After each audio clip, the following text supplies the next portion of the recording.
तपाईँले लाग्न सक्छ के गरेको हो भन्ने समुद्रमा किन यसरी डोजर चलाउँदैछ बुझाउँदैछ भन्ने लाग्छ।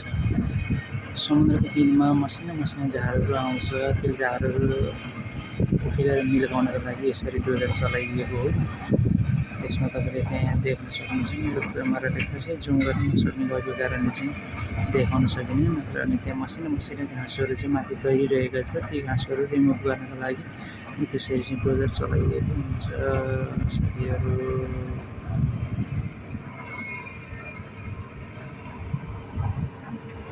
हिन्द महासागर हो।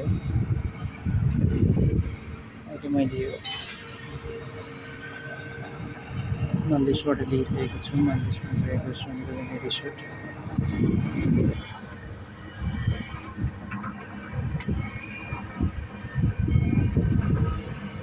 सबै काठले बनेको घरहरू।